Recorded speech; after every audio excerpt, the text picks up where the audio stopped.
97 करोड़ रुपए डिफेंस के लिए दे दिए। बाबा साहब ने इसका विरोध किया। और एक कहता है तुम डिफेंस के लिए इतना बजट दोगे तो गरीबों की शिक्षा के लिए क्या दोगे? गरीब शिक्षित कहाँ से होगा? इसलिए तुम ऐसा करो कि अगर जम्मू कश्मीर का सिस्टम ठीक होता है तो वहाँ प्लेबेसाइट करा लीजिए। लोग इधर रहना चाहते हैं तो इधर रख लीजिए और लोग उधर जाना चाहते हैं तो उधर चले जाइए। ये बाबा साहब ने कहा था। तो आपको मालूम हुआ, जैसे मेरे से पूर्व वक्ता ने बताया, 1990-91 के अंदर इस देश में एलपीजी का सिद्धांत लागू किया गया। Liberalisation, privatisation, globalisation. उसमें क्या हुआ? उसमें यहाँ की बड़ी बड़ी कंपनियों को, पूंजीपतियों को बेचा जाने लगा। इससे पहले सरकार ने क्या किया था? 1971 में प्रिवी पर्सेज का राष्ट्रीयकरण किया, बैंकों का राष्ट्रीयकरण किया, सैकड़ों सरकारी कंपनियां पब्लिक सेक्टर अंडरटेकिंग बनी। जब तक बैंकों का राष्ट्रीयकरण नहीं हुआ था वो बैंक लालाओं के अधीन थे। हमें उसमें नौकरी नहीं मिलती थी, ना हमें वहाँ से ऋण मिलता था। 5,000 रुपये तक का भी ऋण हमें अलाउड नहीं था। लेकिन जब 1969 में 14 बैंकों का नेशनलाइज कांग्रेस सरकार ने किया, उस समय लाखों लोगों को नौकरियां मिली, लाखों लोगों को नौकरियां मिली और हम लोगों को भी ऋण मिलना शुरू हो गया। तो ये सबसे बड़ा काम उन लोगों ने उस समय किया था। लेकिन 1990-91 आते आते जब नरसिंहा राव इस देश के प्राइम मिनिस्टर थे, उसने एलपीजी का सिद्धांत इस देश में लागू किया गया ताकि लिबरलाइजेशन, प्राइवेटाइजेशन, ग्लोबलाइजेशन को लागू किया जा सके। और उन जो कंपनियां थी सरकारी, उनको बेचा जाने लगा और यहाँ पे नौकरियां कम होने लगी। अब तो सरकार ने करीब करीब सारी कंपनियां अंबानी और अडानी के हाथों बेच दी है और उन लोगों के टैक्स माफ़ किए जा रहे हैं। उन लोगों का जो बैंकों से पैसे ले रहे हैं और बैंक का पैसा नहीं दे रहे हैं, एनपीए को बढ़ता जा रहा है, लेकिन उनसे कोशिश नहीं की जा रही कि उनसे पैसा वापस लिया जा सके, और वो बढ़ता ही जा, और उल्टा सरकार उनको और मदद दे रही है पूंजीपतियों को। गरीबों को इस तरह की मदद नहीं दी जा रही। आपको पता होगा कि जितने लेबर के पक्ष में ला थे, कानून थे जितने मजदूरों के लिए, वो सारे कानूनों को इस सरकार ने ख़त्म कर दिया। अब उनके काम के घंटे निश्चित नहीं हैं, अब उनकी मजदूरी निश्चित नहीं है, अब वो ट्रेड यूनियन नहीं बना सकते, अब उनका प्रबंध उसमें उनकी जो मैनेजमेंट होती है उसमें उनका कोई प्रबंध नहीं है। पहले हमारे मजदूरों का भी उसमें हिस्सा होता था, वो भी अपनी बात रख सकते थे। अब तो ठेका प्रथा ऐसा चला दिया, वो ठेका प्रथा में मजदूरों को थोड़े थोड़े पैसे मिलते हैं, बाकी बीच वाला खा जाता है। और तो और जो आईएएस की नौकरी थी उसमें भी लेटरल एंट्री का सिस्टम बना दिया गया है और लेटरल एंट्री के माध्यम से आईएएस बनाए जाने लगे हैं, डायरेक्टर और डिप्टी डायरेक्टर बनाए जाने लगे हैं। तो इस बात का सबसे बड़ा ये हो क्यों रहा है?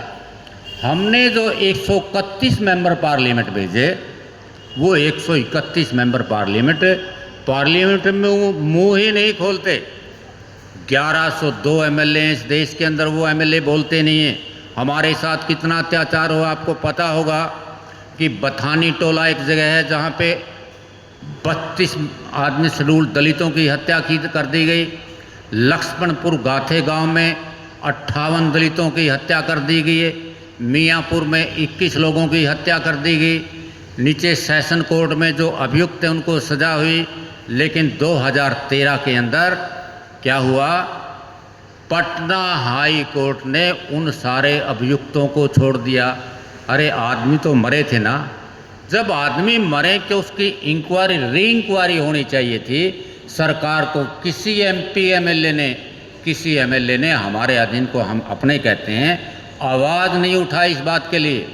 मैं बताता हूं कि आंकड़े दे करके, अगर आप एनसीआरबी के आंकड़े पढ़ें तो 2010 के अंदर 40,558 केस रजिस्टर्ड हुए थे SC/ST एक्ट के अंदर, जो और सज़ा कितने लोगों को हुई? 7.1% लोगों को सज़ा हुई। यानी 100 में से 7 लोगों को जिन्हें हमारे लोगों को मर्डर किए, हमारी बेटियों बहन बेटियों को बलात्कार किया, 100 में से 7 लोगों को सज़ा हुई 2010 में।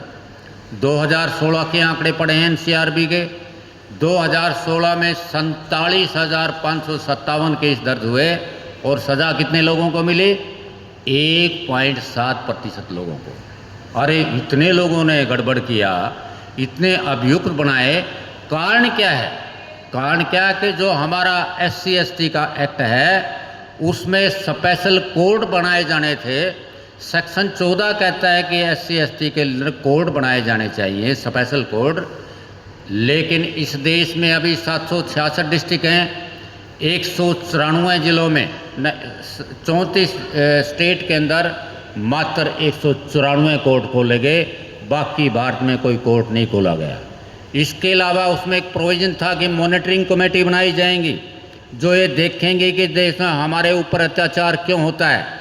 तो किसी सरकार ने आज तक मॉनिटरिंग कमेटी नहीं बनाई। क्या ये हमारे MP MLA की ड्यूटी नहीं थी? वो ये पूछते कि ये मॉनिटरिंग कमेटियाँ क्यों नहीं बनाई जा रही? शिक्षा के क्षेत्र की बात करता हूँ। शिक्षा के क्षेत्र में जब से ये सरकार आई थी, उस सरकार में पहली मंत्री बनी स्मृति ईरानी। एक इस देश में संस्था है जो बच्चों के लिए सिलेबस बनाती है, बच्चों को, छोटे बच्चों को क्या पढ़ना है क्या नहीं पढ़ना है, वो संस्था, उसको बोलते हैं इंडियन हिस्टोरिकल रिसर्च इंस्टीट्यूट। वो सिलेबस बनाती है। तो उसका प्रधान कौन थी? दुनिया की सबसे पढ़ी लिखी हिस्टोरियन जिसका नाम था रोमिला थापर। वो उस संस्था की अध्यक्ष थी। जब ये स्मृति ईरानी देश की शिक्षा मंत्री बनी, इसने स्मृति ईरानी ने उस रोमिला थापर को हटा करके वाई सुदर्शन कुमार नाम के व्यक्ति को लगा दिया, जो RSS का मेंबर था, जो अपने ब्लॉग के अंदर क्या लिखता था? वर्ण व्यवस्था को सही ठहराता था। जो वर्ण व्यवस्था को सही ठहराएगा, क्या वो आदमी को बनाया जाना चाहिए? NCRT में इतने बड़े पोस्ट पे बिठाया जाना चाहिए? हमारे किसी MP MLA ने इस बात का भी विरोध नहीं किया। तो दोस्तों, बहुत सारी कमियां हैं जो हमारे MP MLA नहीं कर रहे। शिक्षा क्षेत्र में नई शिक्षा नीति 2020 आई, इसमें दूसरे देशों की यूनिवर्सिटी इस देश में आ रही। वो दूसरे देशों की यूनिवर्सिटी अपनी यूनिवर्सिटीज़ में रिजर्वेशन का सिद्धांत लागू नहीं करती, ना हमारे बच्चों को एडमिशन लेने देती। एडमिशन इसलिए नहीं होता कि वहाँ फीसें इतनी ज़्यादा कि हमारे बच्चे पढ़ ही नहीं सकते। तो इसलिए, और जो शिक्षा का बजट था इसमें, कुठारी कमीशन की जब रिपोर्ट आई थी, उन्होंने कहा था कि हम शिक्षा का बजट 6% करेंगे, लेकिन अभी शिक्षा का बजट 2.6% है। इससे पहले की सरकार 3% बजट था शिक्षा का, वो ख़त्म कर दिया गया है। तो शिक्षा में अभी आपने सुना होगा 27,000 स्कूल उत्तर प्रदेश की सरकार या तो मर्ज कर रही है या उनको बंद कर रही है, क्योंकि वो गरीब आदमियों के बच्चे वहाँ पढ़ते थे। अब लड़की को अगर 10 किलोमीटर जाके पढ़ना पड़ेगा तो गरीब आदमी कैसे पढ़ाएगा? और एक दूसरी बात बताता हूँ आपको, बहुत इम्पोर्टेंट बात है। रामदेव नाम का एक बाबा है, ढोंगी है वैसे बाबा, तो क्या था वो, इस देश के अंदर आचार्य कुलम खोलना चाहता है। आचार्य कुलम में वो 7.5 लाख आचार्य कुलम खोलना चाहता है। 7.5 लाख तो गांव में नहीं इतने आचार्य कुलम, और क्या पढ़ाएगा वो? कहता हूँ आचार्य कुलम में गीता की, महाभारत की, रामायण की, श्रुति की, स्मृति की शिक्षा दी जाएगी। अरे क्या कहती है रामायण, आपने देखा? गीता क्या कहती है? गीता कहती है, रामायण क्या कहती है, वेद क्या कहते हैं? इन पे अगर दृष्टि डालें तो आपको पता लगेगा कि क्या मतलब ये राष्ट्रवाद की बात करते हैं, क्या इस प्रकार से राष्ट्रवाद बन पाएगा? एक श्लोक कहता है इनका, गीता का, इसका मनुस्मृति का, कि सकलेरापि ही शूद्रेण ने कार्य ध्वन संचय शूद्रो ही धनमासाद ब्राह्मण ने बाधते। कहता है शूद्र को ताकतवर होकर भी संपत्ति ग्रहण नहीं करनी चाहिए। क्यों नहीं करनी चाहिए? ब्राह्मण ने बाधते, इससे ब्राह्मण को बड़ी पीड़ा होती है। अरे भाई मैं